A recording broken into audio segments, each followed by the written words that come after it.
wabarakatuh.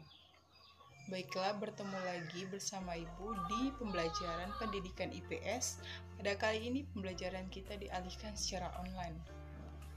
Baiklah, sebelum memulai pembelajaran, ada baiknya kita berdoa terlebih dahulu ya.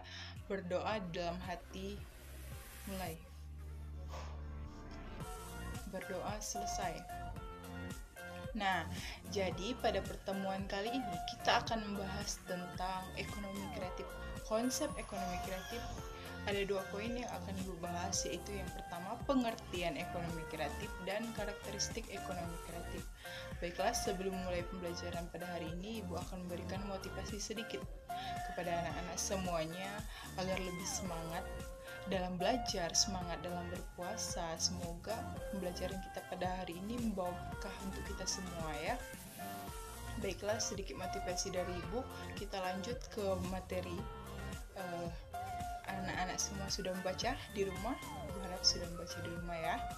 Nah, materi kita pada hari ini yaitu tentang pengertian ekonomi kreatif. Yang pertama itu kita akan menjelaskan mengenai apa itu ekonomi dan apa itu kreatif. Jadi kita akan mengupas secara satu persatu. Ekonomi itu berasal dari kata eikos yang berarti peraturan dan nomos yang berarti rumah tangga. Jadi ekonomi itu artinya peraturan rumah tangga. Nah, sedangkan kreatif sendiri berarti kreativitas atau kemampuan suatu individu atau kelompok yang menciptakan suatu hal yang baru, yang dapat menciptakan suatu hal yang baru, yang membawa perubahan ke depannya.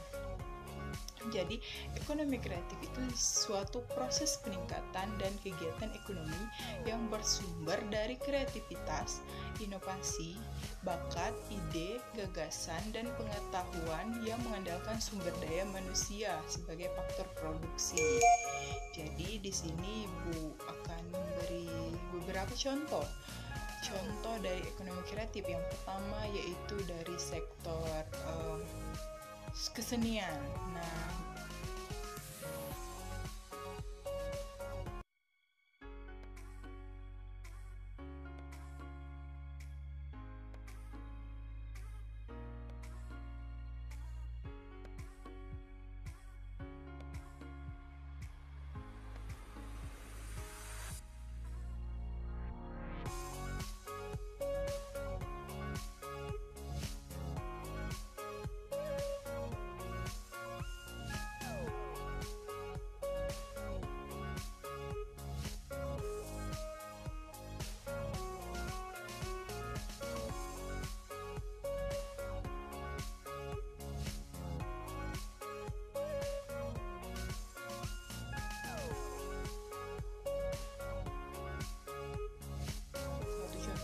Ibu ada contoh ini. Nah, bisa anak-anak lihat semuanya ini apa? Nah, ini adalah barang bekas yang dimanfaatkan, yang didaur ulang oleh ibu-ibu rumah tangga yang mendaur ulang sampah. Nah, yang dibuat kerajinan tangan sebagai tempat tisu. Ini dari bekas botol, bukan botol, ini bekas dari aqua gelas, teh gelas. Ini di atas lingkaran teh gelas itu.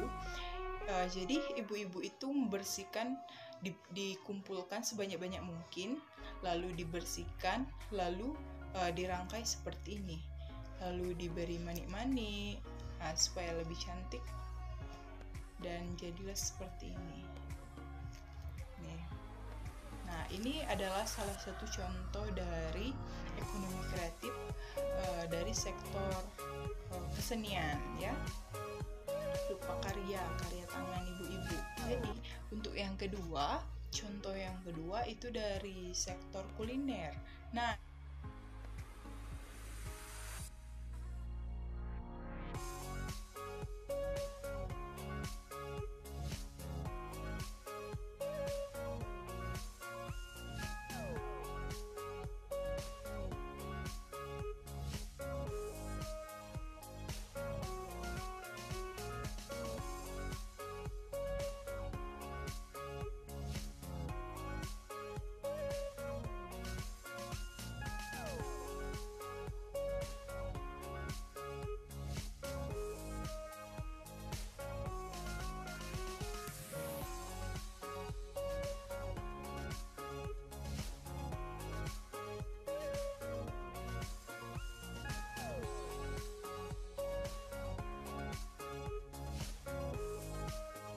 Jadi, Ibu akan memberikan suatu contoh tentang makanan, yaitu pisang.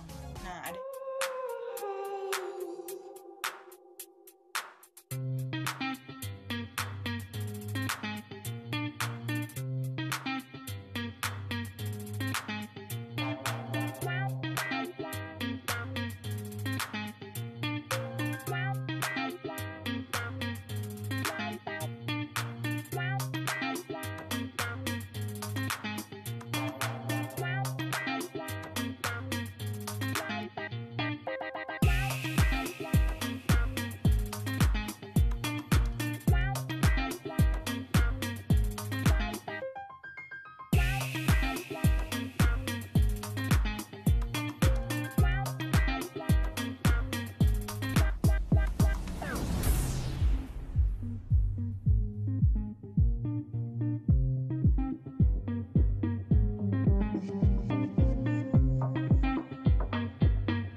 Nah, baiklah, selanjutnya yaitu karakteristik ekonomi kreatif.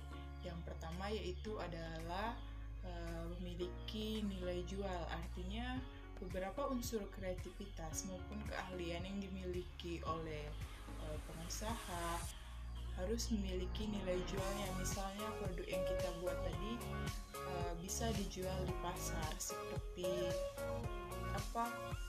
pisang tadi, seperti tempat tisu, seperti hiasan dinding menggunakan botol, itu bisa dijual di pasar. Artinya produk yang kita buat itu memiliki nilai jual. Nah, yang kedua yaitu produk bisa berupa barang maupun jasa. Jadi produk yang kita buat itu dapat berbentuk barang maupun jasa yang dapat bermanfaat untuk orang lain.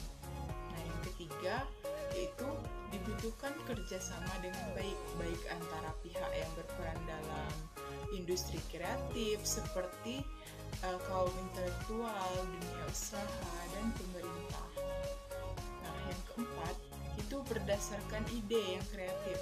Pengembangan industri kreatif ini tidak terbatas dan dapat diterapkan pada berbagai bidang usaha, baik bidang usaha kuliner, kesenian, fotografi, dan peran ekonomi kreatif sendiri bagi perekonomian nasional yaitu mencakup beberapa hal, yaitu yang pertama berperan dalam perekonomian suatu bangsa untuk menghasilkan pendapatan. Yang kedua yaitu menciptakan lapangan pekerjaan. Nah, produk yang kita buat ini bagaimana caranya kita bisa membuka lapangan pekerjaan untuk orang lain. Nah, yang ketiga yaitu meningkatkan penerimaan hasil ekspor. Yang keempat, menambahkan kekayaan intelektual. Dan yang kelima, sebagai penggerakan pertumbuhan atau pembangunan ekonomi.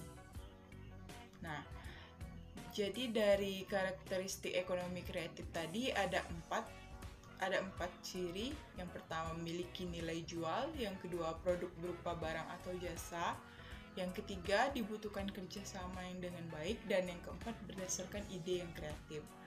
Baru bisa dikatakan sebagai ekonomi yang kreatif. Nah, selanjutnya sebelum kita tutup, apakah anak-anak ibu semuanya ada yang ingin ditanyakan? Bisa komentar di bawah ya. Nah, berhubung kita belajarnya secara online dan kapanpun anak-anak semua pasti memegang HP dan menggunakan media sosial. Jadi ibu mau Anda semua membuat contoh atau broadcast mengenai suatu produk atau mempromosikan suatu produk yang kreatif di media sosial Anda. Nanti jangan lupa di tag di media sosialnya Ibu. Nanti Ibu lihat satu persatu siapa yang paling kreatif, siapa yang paling bagus, dan siapa. Nah, jadi kesimpulannya dari tadi kita bahas mengenai pengertian ekonomi kreatif dan karakteristik ekonomi kreatif.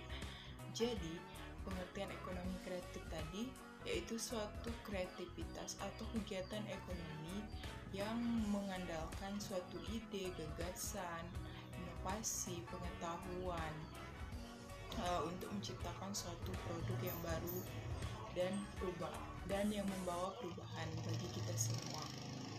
Misalnya tadi mengubah macam-macam varian pisang, misalnya mengubah macam-macam barang bekas menjadi suatu yang bisa diolah kembali, yang bisa memiliki nilai jualnya. Jadi itu semua berhubungan dengan karakteristik ekonomi kreatif tadi, yang mana produk yang kita buat tadi harus memiliki nilai jual. Produk juga bisa dapat berupa barang, bisa berupa jasa, dan dibutuhkan kerjasama juga ya, sesama anggota usaha kita, baik antara pihak yang berperan seperti kaum intelektual, dunia usaha, anggota dalam lingkup usaha, dan pemerintah. Nah, yang keempat tadi, ciri yang keempat itu berdasarkan ide kreatif. Artinya produk yang kita buat ini harus benar-benar kreatif dan harus benar-benar hal yang baru yang belum pernah dijumpai orang lain. Nah, itu tadi kesimpulannya. Baiklah, cukup sekian pembelajaran kita pada hari ini. Kita lanjutkan minggu depan mengenai peran ekonomi kreatif bagi perekonomian nasional. Nah, jadi jangan lupa membaca di rumah, jaga kesehatan, dan tetap semangat berpuasanya. Semoga apa yang kita lakukan di bulan puasa ini menjadi berkah untuk kita semua. Baiklah, Ibu akhiri. Wassalamualaikum warahmatullahi wabarakatuh.